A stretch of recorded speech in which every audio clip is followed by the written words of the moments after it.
She balances morning news and music. I'll talk with HLN's Robin Meade about the re-release of her album and about some of the more memorable news stories she's covered. This is Mediabistro. Look, things change. Anyone with a camera and a computer now is a they good know idea. you should pay attention What's to the where user they value are. proposition? May evolve. Robin Meade, thank you so much for joining us. Mr. Chris. So brand new appreciate day. it. What's the biggest difference for you when you're performing, say, on your morning show and performing on stage some of your songs? I think when I'm anchoring the morning show, it's more of a communication with the audience, even though they're not there live like it would be during a concert. There's a definite back and forth communication.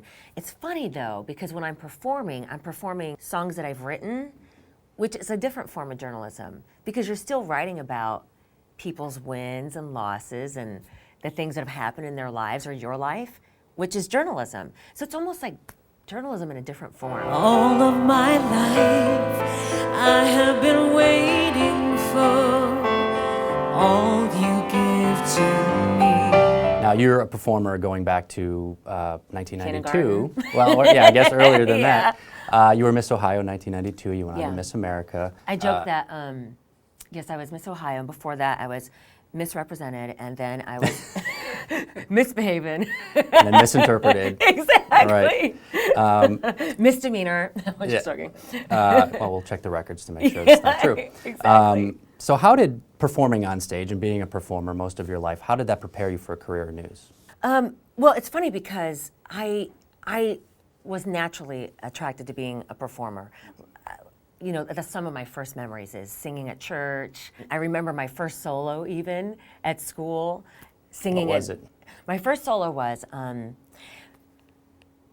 my Christmas stocking will be bright red with my name in white on the toe, just so old Saint Nick will know this stocking belongs to me. I don't think it was Wow. a previous hit. I thought that everybody got up in front of people and sang, but when it came to speaking in front of people, actually having an original idea and then delivering that, I had the hardest time growing up. Even in high school, if I had to deliver a book report, my knees would quake. But you asked me to sing, that was, okay, all right. The teachers let you do that? I'm going to sing my book report today. I should have thought of that. Yeah, yeah. Exactly. So being a journalist and delivering the news, that was really a foreign idea for me. But I coveted that because my father was a preacher. So the spoken word is what I saw him do every week, you know, every Sunday. So it's funny, I didn't put much value in my performance because I thought that was natural. But to be able to actually deliver a story and do it in the spoken word, my void became my value. Right.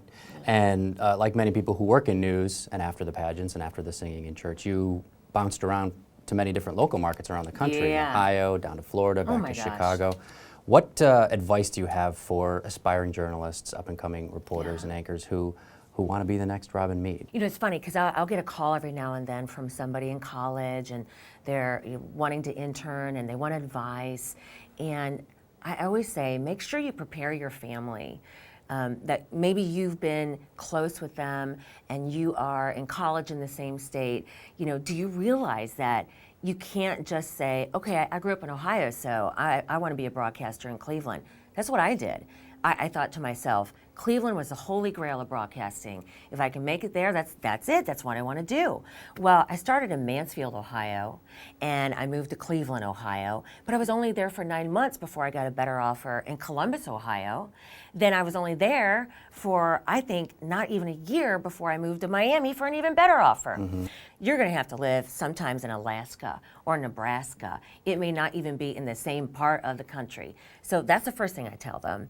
And then I always say, don't make the mistake of always looking for the next job so much so that you're not learning in your current position. Mm-hmm. Because sometimes you can be so driven that you're not realizing all the lessons that are around you right here. Right. Yeah. And you did it all while being married. You've been married for 18 years. Can you believe that man has put up with me as a morning anchor for that long? So how do spouses do it when they have women, husbands and wives who work in the business? Gosh, I know it's different for everyone. My husband isn't in the business. So we met in college. So he kind of knew what he was getting into when we met. I was already working at a Mansfield TV station. So I would actually go to class all dressed up. He thought I was a professor at first because I was always dressed up at college where everyone else was like in their pajamas showing up at class, you know. Right. So he kind of knew what he was getting into. It works for us because I only see him on the weekends. And I think a lot of the morning folks watching would understand this. So I go to bed before he even gets home from work. And I see him on Friday night, and it's just like, wow, you're cute. How was your week? I haven't seen you. Yeah. Right. You're dating for the first time again 18 Almost. years later. Where I know a lot of couples, friends of mine, are like, get out of my face. I've seen you all week. I want to go out with my friends now. And that doesn't happen. So that's the secret. Avoid each other during the week. Maybe, right? It's funny because earlier in my career, I used to have this rule, and he was wilder then, you know, and he used to have people come into town, business people, and he'd have to go out and entertain them. And I said, the only rule is you just be home by the time my car leaves for work. And I didn't think that was too bad a rule. No. You know, I was, you do whatever you want. You watch what you want on TV. Go out for how long you want. Just have your honey home when I leave in the morning. Set the ground rules. Yeah. That's right. Robin Meade, thanks so much. Thank you.